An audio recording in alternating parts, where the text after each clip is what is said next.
गजानन पद्मार्कं गजानन महर्निशम् अनेकदं तं भक्तानामेकदन्तमुपास्महे वागीशाद्या सुमनसः सर्वार्थानामुपक्रमे यन्नत्वा कृतकृत्या स्युः तं नमामि गजाननं बुधं श्रीनिवासं सुधर्मात्वभासं सुधातुल्यवाक्सङ्गतं पाण्डुरङ्गं सुधीनादमुन्याह्वयं देशिकार्यं गुरुश्रीत्रयं नित्यमेतन्नमामि। नमो ब्रह्मादिभ्यो ब्रह्मविद्यासम्प्रदायकर्तृभ्यो वंशऋषिभ्यो महद्भ्यो नमो गुरुभ्यः। नारायणं नमस्कृत्य नरं चैव नरोत्तमं देवीं सरस्वतीं व्यासं ततो जयमुदीरयेत्। स्वस्त्यस्तु सदां सन्मङ्गलानि सन्तु वक्तश्च श्रोतॄणां नित्यमेकैकश्लोकश्रवणपठनमात्रेण कलिकल्मषापनोदयपटुतरे वेदकनककथा प्रस्तूयते। व्यासाय विष्णुरूपाय व्यासरूपाय विष्णवे नमो वै ब्रह्मनिधये वासिष्ठाय नमो नमः। ఈటీవీ లైఫ్ ఆధ్యాత్మిక ఛానల్ వేదసారం వీక్షిస్తున్నటువంటి ప్రేక్షకులకు స్వాగత నమస్కారాలు తెలియచేసుకుంటూ వేదములలోని సారాన్ని, వైదిక ధర్మాలని, వైదిక లక్షణాలని తెలియపరుచుకుంటూ ఈరోజు అగ్నిముఖం అనేటువంటి విషయం గురించి మనం తెలుసుకుందాం. అగ్నిముఖం మామూలుగా మనం ఏదైనా హోమము చేయాలి అంటే ఉట్టిగా భూమిపైనో లేక ఒక వేదిక వేసుకొని వేదికపైనో చేయడానికి లేదు. దానికి ఏకహస్తకుండం, ద్విహస్తకుండం, త్రిహస్తకుండం అని కుండ ప్రమాణాలు ఉన్నాయి. దానికి 3 మేఖలాలు వస్తాయి. మేఖలాలు అనగా 3 మెట్లు.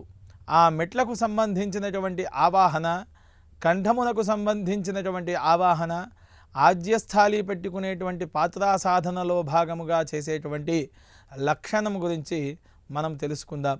ముందుగా హోమము చేయాలి అంటే హోమగుండము యొక్క పరిమాణంలో అక్కడ అగ్నిని నిక్షేపణ చేయడానికి ఏర్పాటు చేయాల్సినటువంటి లక్షణం ఏ విధంగా ఉందో మనం చూద్దాం.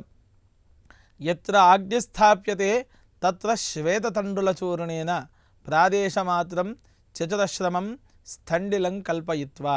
ఎక్కడైతే అగ్నిని మనం ప్రక్షేపణ చేయదలుచుకున్నామో ఆ ప్రాంతములో ప్రాదేశమాత్రము అనగా బొటన వేలు మొదలుకొని చూపుడు వేలు అంతం వరకు ఉండేటువంటి భాగాన్ని ప్రాదేశమాత్రము అని అంటారు.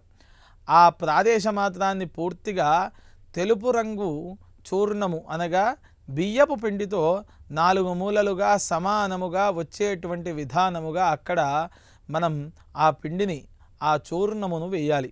అది ఎందుకు వేయాలి, ఆ లక్షణం ఏమిటి అనేటువంటి విషయం మనం తెలుసుకుందాం. కేవలైస్తండులైర్వాపి తచ్చూర్ణేన మృదాపివ గౌరవర్ణేన కుర్వీత స్థండిలం చతుదశ్రకం. అందులో తెలుపు పిండైనా లేక గౌరవర్ణము అనగా పసుపుతో కలిపినటువంటి పిండితోనైనా అక్కడ మండలం వేయాలి. సర్వసస్యాశ్రయా భూమి సర్వరత్న సముద్భవ సర్వక్రతు సమాధార కిమర్థం స్థండిలంకృతం.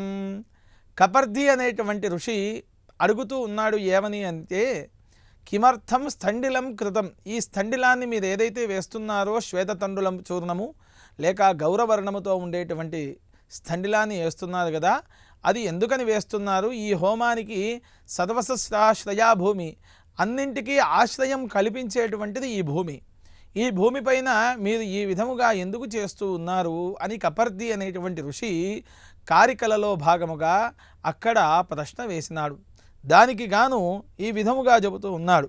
వృత్రాసురో మహాదైత్యః శక్రవజ్రనిపాతితః తస్య మేధాత్ స్థితత్వచ్ఛాద్ తదర్థం స్థండిలంకృతం. దానికి గాను దేవతలు ఈ విధంగా చెప్పినాడు. వృత్రాసురుడు అనేటువంటి ఒక మహాదైత్యుడు ఉండేటువంటి వాడు, ఆయనని సంహరించినాడు ఇంద్రుడు. అందువలన ఆయన యొక్క శరీరం అంతా కూడా భూమి మీద పడినది. ఆ భూమి మీద శరీరం పడడం వల్ల ఎక్కడైనా స్థండిలము లేకుండా హోమము చేస్తూ ఉంటారో ఆ హోమ ద్రవ్యమంతా కూడా దైత్యులకు అంటే రాక్షసులకు వెళ్ళిపోతుంది. కావున ఈ స్థండిలం తదర్థం స్థండిలం కృతం, అందుకని ఈ హోమస్థండిలాన్ని వేయాలి అని మనకు దేవతలు చెప్పినారు. అందులో భాగముగా ఆ ఎక్కడైతే మనము శ్వేతతండులము గౌరవర్ణం వేస్తూ ఉన్నామో అక్కడ ఉలేఖనము అని అంటాము. అంటే యత్రాగ్ని స్థాప్యతే తత్ర శ్వేతతండులచూర్ణేన ప్రాదేశమాత్రం చతురశ్రమం స్థండినం కల్పయిత్వా. 2 దర్భల చేత ద్వాభ్యాం దర్భాభ్యాం తత్ర ప్రాచీః ఉదక్సగ్స్థాః ఉదీచీః ప్రాక్సగ్స్థాః తిస్రస్తిస్రో రేఖాలిఖిత్వా అని అక్కడ వైదిక వాక్యం, శృతి ప్రమాణం. 3 గీతలను 2 దర్భల చేత తూర్పునకు 3, ఉత్తరమునకు 3 గీతలను గీయాలి. అలా గీసినప్పుడు అందులో ముగ్గురు దేవతలుగా ఆవాహన ఉంటుంది. వాళ్ళు ఎవరు అనేటువంటి ప్రశ్నకు సమాధానం ఒక శ్లోక రూపకంగా కపర్దికారికల్లల్లో, నృసింహకారికల్లల్లో మనం చూడవచ్చు. ప్రాగగ్రానాంతు రేఖానాం బ్రహ్మ వైవస్వతేంధవః ఉదగగ్రాస్థరేఖానాం ముకుందేందు పురంధరః. అంటే తూర్పునకు ఉండేటువంటి రేఖలకు 3 రేఖలు అని చెప్పినాము కదా. ఆ రేఖల్లో ఉండేటువంటి దేవతలు ఎవరు అంటే బ్రహ్మ, వైవస్వతుడు, ఇంద్రుడు. అంటే బ్రహ్మదేవుడు, వైవస్వతుడు అంటే యముడు, ఇంకొకరు ఇందవః అంటే చంద్రుడు. వీళ్ళు ముగ్గురు కూడా ఆ తూర్పునకు ఉండేటువంటి రేఖాధిష్టాన దేవతలు. అదే విధముగా దక్షిణము నుండి ఉత్తరానికి గీసేటువంటి గీతలలో 3 దేవతలు ఉన్నారు. వాళ్ళు ఎవరు అంటే ముకుందేందు పురంధరాః. ముకుందుడు, ఇంద్రుడు, పురంధరుడు అంటే విష్ణుమూర్తి, ఇక్కడ కూడా చంద్రుడు, పురంధరుడు అంటే ఇంద్రుడు అనేటువంటి 3 దేవతలని అక్కడ ఆవాహన చెయ్యాలి. అక్కడ ఆవాహన చేసిన తరువాత అద్భిరవోక్ష్య, చేతిలో ఏ దర్భలతోనైతే మనము గీతలు గీసినామో ఆ దర్భలను చేతిలో ఉంచుకొని మంచినీళ్లను గుప్పిట్లోకి తీసుకొని మూల మంత్రము చేత ఆ స్థండిలము పైన ఆ శ్వేత తండుల చూర్ణము ఏదైతే స్థండిలం ఉందో దానిపైన ఆ నీళ్లను చల్లాలి అని చెప్పినారు. ఈ విధముగా మనకు ఋషులు వైదిక గ్రంథాలలో వేద యజ్ఞ అనుష్ఠానము గురించి మనకు పేర్కొన్నారు. ఆ తర్వాత అగ్ని లక్షణం, అగ్ని ఏ విధంగా ఉంటుంది అని అంటే శమీ గర్భాదగ్నిం మంథతి ఏషా వా అగ్నేర్యజ్ఞియా తనూః స్వామేవాస్మై జనయతి అదితిః పుత్రకామా స్వాద్యేభ్యో దేవేభ్యో బ్రహ్మౌదనమపచిత్ తస్యా ఉచ్ఛేషనమదతుః తత్ప్రాశ్నాత్ అని తైత్తిరీయ యజుర్బ్రాహ్మణ ప్రథమాధ్యాయంలో శమీగర్భాత్ అనేటువంటి చివరి నుంచి 3వ అనువాకంలో ఈ విధముగా చెప్పబడుతుంది. అగ్ని మొదలుగా ఎక్కడ పుట్టింది అని అంటే శమీ గర్భంలో పుట్టినది అని చెబుతున్నారు. శమి అంటే జమ్మి, జమ్మి చెట్టు గర్భంలో అగ్ని ఉన్నది. అదే విధముగా మేడి వృక్షము యొక్క వేరుని ఒక ముద్దగా చేసుకొని శమీ గర్భంలో ఉండేటువంటి ఒక తోలును తీసుకొని అందులో కవ్వపు తాడుగా చేసినటువంటి విధానముగా అగ్నిని మధించమని చెప్పినారు. అక్కడ అగ్ని పుడుతోంది. దాన్నే అరణి మథనము అని అంటున్నాం. అక్కడ చెప్పాల్సినటువంటి మంత్రం అనోరణీయాన్ మహతో మహీయానాత్మా గుహాయాం నిహితోస్య జంతోః తమక్రతుం పశ్యతి వీతశోకో ధాతు ప్రసాదాన్ మహిమానమీశం అని ఆరణ్యక వాక్యం. శమీ గర్భములో వచ్చేటువంటి అగ్నిని అక్కడ ఉంచి ఆ పిడుకలు, ఆవు పిడుకల ద్వారా లేక చిన్న చిన్న సమిధుల ద్వారా అగ్నిని ఉత్తేజపరిచి ఆ ఎక్కడైతే స్థండిలాన్ని ఏర్పాటు చేసినామో ఆ స్థండినములో ఈ అగ్నిని నిక్షేపణ చెయ్యాలి. అలా చేసి అగ్నిముఖానికి ధ్యానం ఈ విధముగా చెప్పాలి. చత్వారి శృంగాత్రయో అస్య పాదాద్వే శీరుషే సప్తహస్తాసో అస్య త్రిదాబద్ధో వృషభోరో రవీతి మహోదేవో మర్త్యాగం ఆవివేశ అని అగ్నిముఖుడికి ధ్యానం చేస్తూ ఉంటారు. అగ్నిముఖ ధ్యానంలో చత్వారి శృంగాః అంటే 4 కొమ్ములు కలిగినటువంటి వాడు అని, సప్తహస్తః 7 హస్తములు, చతుశృంగః 4 శృంగములు, ద్విశీర్షకః 2 తలలు, త్రిపాత్ ప్రసన్న వదనః 3 కాళ్ళు, ప్రసన్న వదనం చక్కగా కూర్చొని ఉంటారు. త్రిపాత్ ప్రసన్న వదనః సుఖాసీన శుచిస్మితః. స్వాహాదేవి స్వధాదేవి అని యజ్ఞేశ్వరుడికి 2 భార్యలు. స్వాహాం తు దక్షిణే పార్శ్వే, స్వాహాదేవి దక్షిణానికి, స్వధాదేవి ఉత్తరానికి ఎడమ వైపు ఉంటారు. స్వాహాం తు దక్షిణే పార్శ్వే దేవీం వామే స్వధాం తథా బిభ్రద్దక్షిణ హస్తైస్తు శక్తిమన్నం సృచం సృవం. శక్తిదండము, శృక్శృవములు ఈ విధముగా ఒకవైపు హస్తముల్లో పట్టుకొని ఉంటారు. శక్తిమన్నం శృచం శృవం తోమరం వ్యజనం వామై ఘృతపాత్రంతు ధారయన్.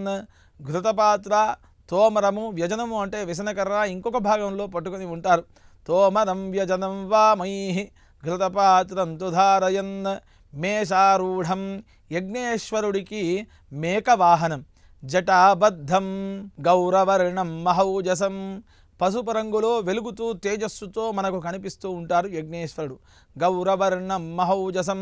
ధూమధ్వజం లోహితాక్షం, ధూమధ్వజము అంటే పొగతో కూడినటువంటి ధ్వజము యజ్ఞేశ్వరుడికి. లోహితాక్షం, కళ్ళు మొత్తం కూడా లోహము వలె మెరుస్తూ ఉన్నటువంటి కళ్ళు యజ్ఞేశ్వరుడివి అని చెప్పబడుతున్నాయి. ధూమధ్వజం లోహితాక్షం సప్తార్చి సర్వకామదం ఆత్మాభిముఖమాసీనం ఏవం ధ్యాయేద్భుతాశనం. ఈ విధముగా యజ్ఞేశ్వరుడు ఉంటారు, ఆయనకు నమస్కారము చేసుకుంటూ ఉన్నాము అని చెప్పేసి అక్కడ యజ్ఞేశ్వరుణ్ణి అగ్నిమిధ్వా అగ్నేర్ధ్యానమలంకృత్య అని అగ్నిని ఉత్తేజపరుస్తూ సమిధలను పిడకలను అందులో ఉంచి మనం యజ్ఞేశ్వరుడికి ఈ విధముగా నమస్కరించి అగ్నిధ్యానాన్ని మనం సమర్పణ చేయాలి. అక్కడ యజ్ఞేశ్వరుని ఉద్దేశించి ఏదైతే మనం హోమం ప్రధానముగా చేస్తామో ఆ ప్రధానమైనటువంటి దేవతని అస్మిన్నగ్నావగ్నౌ యజ్ఞేశ్వరమావాహయామి అనగా శివ సంబంధమైనటువంటివా లేక విష్ణు సంబంధమైనటువంటివి లేదా శక్తి సంబంధమైనటువంటి హోమాలకు గాను ఆ యజ్ఞేశ్వరుల్లో ఆ ప్రధాన దేవతను ఆవాహన చేసి 2 సమిధలను చేతిలో పట్టుకొని అన్వాధానం చెయ్యాలి. రుద్రహోమం చేస్తున్నాను లేక పురుష సూక్త హోమాన్ని చేస్తున్నాను. సమిచ్చర్వాజ్యై, సమిధలువా, చెరువు, నెయ్యి, అదే విధముగా ఏదైతే ద్రవ్యం ప్రత్యేకంగా ఉంటుందో ఆ ప్రత్యేకమైనటువంటి ద్రవ్యాన్ని వేయడానికి నేను ఈ అన్వాధానాన్ని చేస్తూ ఉన్నాను అని చెప్పేసి సంకల్పం చేసుకొని సమంత్రకముగా మనస్సులో గాయత్రీ మంత్రము చేత అగ్నికి నీళ్లతో ప్రదక్షిణ చేయాలి. చేసిన తరువాత 8 నమస్కారములు యజ్ఞేశ్వరునికి అర్పించాలి. ఈ మంత్రముల చేత నమస్కరించుకొని అక్షతా నమస్కారాన్ని చెయ్యాలి. అగ్నయే నమః, హుతవహాయ నమః, హుతాశినే నమః, కృష్ణవర్త్మనే నమః, దేవముఖాయ నమః, సప్తజిహ్వాయ నమః, వైశ్వానరాయ నమః, జాతవేదసే నమః అని ఈ రకమైనటువంటి మంత్రముల చేత యజ్ఞేశ్వరుని చుట్టుగా రక్షగా మనం యజ్ఞేశ్వరునికి అక్షతా నమస్కారాన్ని చెయ్యాలి. చేసిన తర్వాత తూర్పు నుండి ఉత్తరం వరకు 4 దిక్కుల దర్భలను షోడశభిర్దర్భై 16 దర్భలను ఉంచాలి. వాటిని పరిస్తరణాలు అని అంటారు. ఆ పరిస్తరణాలు ఎందుకు అంటే హోమము చేసేటప్పుడు అనేకమైనటువంటి రాక్షసులు హోమద్రవ్యాన్ని నాశనం చేయడానికి వస్తారు. కావున వాటిని ఇబ్బంది కలగకుండా దేవతలకు ఇబ్బంది లేకుండా ఈ రక్షలు హోమగుండానికి 4 విధులుగా వేయాలి అని చెప్పబడ్డాయి. ప్రాగుదగగ్రై అనగా తూర్పునకు వేసేటువంటి పరిస్తరణములు ఉత్తరానికి అగ్రముగా అంటే పైభాగాన్ని ఉత్తరమునకు, దక్షిణానికి ఉత్తరానికి వేసేటువంటి దర్భలని తూర్పునకు అగ్రభాగాలుగా చేసి వేయాలి. అలా వేసిన తర్వాత హోమగుండానికి ఉత్తర భాగానికి 12 దర్భలను కింద ఉంచి అక్కడ పాత్రా సాధనను ఏర్పాటు చేసుకోవాలి. అవి ఏ విధమైనటువంటి పాత్రలు అని అంటే ద్వంద్వన్యంచి పాత్రాణి ప్రయునక్తి దేవ సంయుక్తాని, వీటిని దేవపాత్రలు అని అంటారు. దర్వి ఆజ్యస్థాళి ప్రోక్షణ పూర్ణపాత్రే ఇద్ధుమశ్రువావితి అని ఇది షట్ పాత్రా సాధన, 6 పాత్రలతో కూడినటువంటి పాత్రా సాధన. ఇందులో మొదలుగా 2 దర్భలను తీసుకొని పవిత్ర చేయాలి. పవిత్రం వై దర్భాః పవిత్రవంతః పరివాజమాసతే పితైషాం ప్రత్నో అభిరక్షతి వ్రతం మహస్సముద్రం వరుణస్థిరోదధే ధీరా ఇచ్చే కురుధరుణేశ్వారభం 2 దర్భౌ ప్రాదేశమాత్రౌ పవిత్రే కురుతే. బొటనవేలు నుండి చూపుడు వేలు చివరి భాగానికి వచ్చేటువంటి లక్షణం ప్రాదేశమాత్రం. ఆ ప్రాదేశ మాత్రముగా 2 దర్భలు తీసుకొని దానికి బ్రహ్మ విష్ణు మహేశ్వరాత్మకమైనటువంటి ఒక ముడిని వేసి దాన్ని అభిమంత్రణ చెయ్యాలి. చేసి చినత్తి ననఖేన దాన్ని చించాలి. ఆ దర్భని చించినప్పుడు నఖములు అనగా గోర్లు తాకకుండా ఆ దర్భలను చించమని చెబుతూ ఉన్నారు ఋషులు.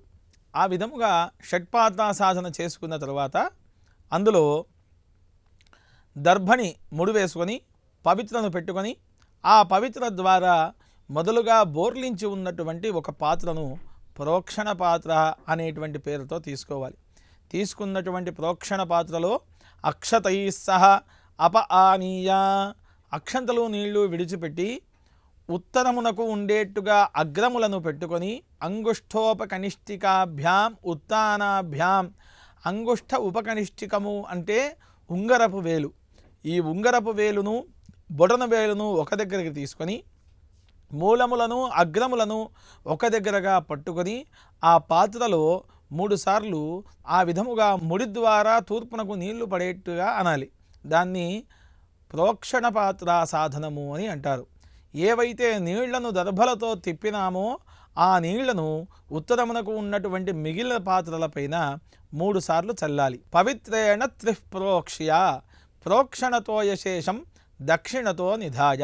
ఏవైతే నీళ్లు ప్రోక్షణ చేసినామో ఆ నీళ్లను యజ్ఞేశ్వరుడికి దక్షిణ భాగంలో పెట్టాలి. పెట్టిన తర్వాత ఏ పవిత్రనైతే మనం తీసుకున్నామో ఆ పవిత్రను ఇంకొక పాత్రలో పెట్టుకుని దాన్ని పూర్ణ పాత్ర అనేటువంటి శబ్దము చేత పిలిచి అందులో కూడా ఇదే విధముగా అక్షతలను నీళ్లను విడిచిపెట్టి ముఖ సమానికి ఎత్తుకొని అక్కడ సంకల్పం చెయ్యాలి. ఇక్కడ దక్షిణతో బ్రహ్మ భవతి దక్షిణత ఆయతనో వై బ్రహ్మ ఆగ్నేయో వై బ్రహ్మ అని వేద ప్రమాణం. యజ్ఞేశ్వరుడికి ఎప్పుడూ కూడా దక్షిణ దిక్కుగా బ్రహ్మ కూర్చొని ఉంటారు. ఆజ్యం వేయడానికి హోత కూర్చొని ఉంటాడు. అధ్వర్యురు హోత బ్రహ్మ. మంత్రము చెప్పేటువంటి వాడు ఉద్గాత, ఈ యజ్ఞము నిర్వహించేటువంటి వాడు అధ్వర్యు, ఆజ్యము వేసేటువంటి వాడు హోత. మంత్రాన్ని విని శ్రద్ధగా యజ్ఞము జరుగుతుంది అనేటువంటి ఉద్దేశాన్ని పూర్తిగా చూసేటువంటి వాడు బ్రహ్మ. ఈ విధముగా 4 వేదాలు చదువుకున్నటువంటి 4 పండితుల ద్వారా యజ్ఞయాగాది క్రతువులు నిర్వహించాలి అని మనకు వైదిక ధర్మశాస్త్రాలు పేర్కొన్నాయి. బ్రహ్మ లక్షణం ఈ విధంగా ఉంది. హోమ సంరక్షణానికి ఒక బ్రహ్మ అవసరమవుతున్నారు. దానికి 3 దర్భల పైన బ్రహ్మావాహన ఇప్పుడు లోకాచారంగా మనం చేస్తూ ఉన్నాం. వాస్తవానికి అక్కడ ఒక వ్యక్తిని ఉంచి ఆయనకు బ్రహ్మావాహన చెయ్యాలి. 8 అర్ఘ్యాలు అక్కడ విడవబడాలి. అష్టార్ఘ్యై సంపూర్ణార్చనమస్తు అని 8 అర్ఘ్యాలు ఆ బ్రహ్మకు విడిచిపెట్టాలి.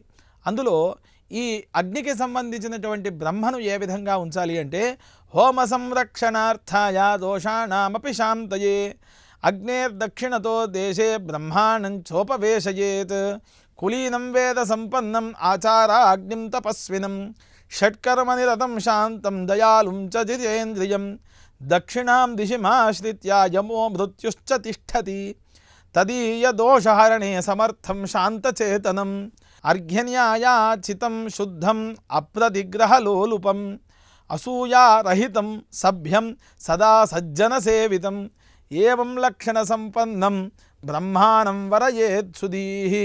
హోమ సంరక్షణకు దోష పరిహారము కొరకు అగ్నికి దక్షిణ భాగములో బ్రహ్మను నియమించాలి. వారు ఎలా ఉండాలి? అక్కడ బ్రహ్మను ఉంచాలి అంటే బ్రహ్మకు కావలసినటువంటి వ్యక్తి ఏ అనుష్ఠాన పరుడై ఉండాలి అనేటువంటి విషయం మనం తెలుసుకుందాం. ధర్మశాస్త్రాలు ఈ విధంగా చెప్తున్నాయి. సత్కులములో ఉన్నటువంటి వాడు, సదాచార సంపన్నుడు, షట్కర్మల యందు ఆసక్తి కలిగినటువంటి వాడు, శాంత స్వభావి, భూతదయ, ఇంద్రియ నిగ్రహం కలిగినటువంటి వాడు కావాలి. ఎందుకని ఈ విధమైనటువంటి వ్యక్తి కావాలి అని అంటే కర్మను ఎవరైతే ఆచరిస్తూ ఉన్నారో యజమానికి కుడివైపున మృత్యుదేవత, ఎడమవైపున యమధర్మరాజు ఉంటారు. కావున వారి వల్ల సంప్రాప్తమయ్యేటువంటి దోషాలను హరించేటువంటి సమర్థత కలిగినటువంటి వ్యక్తి బ్రహ్మ పవిత్రముగా ఉన్నటువంటి వాడు కావాలి. అక్కడ ఏ విధంగా ఉండాలి అంటే డబ్బు పైన, ప్రతిగ్రహణం పైన ఆశ లేనటువంటి వాడు ఉండాలి. ఐశ్వర్యాన్ని చూసి అసహనం వ్యక్తం చేయనటువంటి వ్యక్తి అక్కడ ఉండాలి. సభాసదులను ఉత్తేజపరుస్తూ సభను రంజింపచేసేటువంటి వ్యక్తి అక్కడ ఉండాలి. ఈ విధముగా సజ్జనులను సేవించేటువంటి వ్యక్తి ఉన్నప్పుడు, శుభలక్షణ సంపన్నుడు ఉన్నప్పుడు ఈ హోమానికి ఇట్టి లక్షణాలు కలిగినటువంటి విద్వత్ పండితుణ్ణి బ్రహ్మగా నియమించాలి అని మనకు వైదిక ధర్మ శాస్త్రాలన్నీ కూడా తెలుపుతూ ఉన్నాయి. ఈ విధముగా దక్షిణమునకు బ్రహ్మను 3 దర్భలపైన ఉంచి నమస్కారం చేసి అష్టార్ఘ్యములను ఇవ్వాలి అని మనకు వైదిక ధర్మాలు చెబుతూ ఉన్నాయి. ఈ విధముగా ప్రోక్షణ పాత్ర లక్షణం. ఆ తర్వాత ఆజ్యము అంటే అజము ద్వారా వచ్చినటువంటిది ఆజ్యం. ఆజ్యము వాడేటువంటి లక్షణము కూడా మనకు వైదిక గ్రంథాలు ఈ విధంగా చెబుతూ ఉన్నాయి. 3వ పాత్ర ఆజ్యపాత్ర. ఆజ్యపాత్రను సపవిత్రముగా, ఆజ్యపాత్రను అగ్నికి ప్రదక్షిణముగా చేసి అక్కడ కూర్చున్నటువంటి హోత ముందుగా పెట్టుకున్న తర్వాత ఆ గోఘృతము లేక ఆజ్యము అనగా అజము ద్వారా వచ్చింది. అజము అంటే మేక నెయ్యి వేడి, ఈ హోమము వేడి. ఈ హోమములో మేక నెయ్యిని వేయడం వలన యజ్ఞాద్భవతి పర్జన్య అని మనకు గీతావాక్యం మనకు చెప్పబడుతూ ఉంది. హవ్యార్థం గోఘృతం గ్రాహ్యం తదా భావేతు మాహిషం ఆజ్యవా తదా భావేతు సాక్షాత్ తైలం వివర్జయేత్. హోమానికి ముందుగా గోఘృతము లేక మేక నెయ్యిని ఆజ్యమును తీసుకోమని చెప్పినారు. అవి రెండూ లేనప్పుడు మాహిషం అంటే గేదె నెయ్యిని కూడా వాడవచ్చు అని చెప్పినారు. కానీ తైలమును మాత్రం వేయకూడదు. తైలం వేసినట్టయితే మనకు రౌరవ నరకం సంప్రాప్తమవుతోంది అని మనకు ఈ ఆజ్య లక్షణాన్ని, హోమ ఆజ్య లక్షణాన్ని మనకు చెబుతూ ఉన్నారు. నిరూఢ అగ్ని ఎక్కడైతే మనం ఆజ్యం వేస్తూ ఉన్నామో ఆ ఆజ్యం ఎప్పుడూ కూడా నెయ్యి పూర్తిగా కరిగి మినుము గింజ ధార ఎంత దొడ్డైతే పడుతుందో ఆ ప్రమాణముగా ఆజ్యాన్ని నెయ్యిని తీసుకొని హోమములో వెయ్యాలి. అది ఏ విధముగా అంటే ముందుగా నెయ్యిని కరిగించడానికి వేసేటువంటి సమిధ లక్షణం. ఏకాంగారేద్ భవేన్ మృత్యు ద్వాభ్యాం భార్యా వినశ్యతి తీని ద్రవ్య వినాశాయ అధికస్తు శుభావహం. 4 కంటే ఎక్కువ నిప్పుల పైన ఆజ్యాన్ని వేడి చేయాలి. ఆ విధముగా నెయ్యిని వేడి చేసిన తరువాత ప్రాణాహుతి పంచభిప్రమాణ పక్వాహుతిర్బదరికా ప్రమాణ చ ఆజ్యాహుతిర్మాష నిమగ్నధార హుతాశనస్యోపరి 12 అంగుళ. హుతాశనుడికి హవ్యవాహనుడికి 12 అంగుళాల పై నుండి నెయ్యిని వెయ్యాలి. ఈ విధముగా ఆజ్య లక్షణాన్ని మనకు చెబుతూ ఉన్నారు. ఆజ్యములో 2 దేవతలు హరించుకపోవడానికి ఉంటారు. వారిని దైత్య దేవతలు అని అంటారు. వారి పేరు మధు కైటభుడు. మధుకైటభ నామానవు ద్వౌవారవు ఆజ్యహారిణవు. ఏదైతే నెయ్యిని మనం హోమానికి వాడుతున్నామో అందులో 2 రాక్షస దేవతలు ఉంటారు. వారి కోసం 2 దర్భల అగ్రాలను చించి ఆజ్యములో వేయడం వలన వారు నశించి మనము చేసేటువంటి యజ్ఞానికి కర్తలు అయి ఏ యజమాని అయితే సంకల్పం చేసుకొని హోమం చేస్తున్నాడో వారికి ఆ హోమము ద్వారా ఆ యజ్ఞేశ్వరుడి యొక్క ఆయుః, కీర్తి, యశస్సు, బలము ఇవన్నీ కూడా శ్రద్ధ, మేధ కలుగుతాయి అని మనకు ఈ అగ్నిముఖ లక్షణమంతా కూడా తెలియచేస్తూ ఉంది. వేదసారంలో అగ్నిముఖానికి సంబంధించినటువంటి పాత్రా సాధనము, యజ్ఞ లక్షణాన్ని మనం ఈరోజు తెలియచేసుకున్నాం.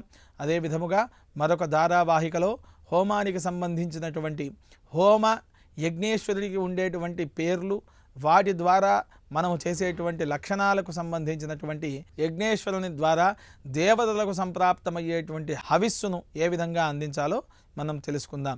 స్వస్తి ప్రజాభ్య పరిపాలయంతాం న్యాయేన మార్గేణ మహిషాః గోబ్రాహ్మణేభ్య శుభమస్తు నిత్యం. లోకాః సమస్తాః సుఖినో భవంతు.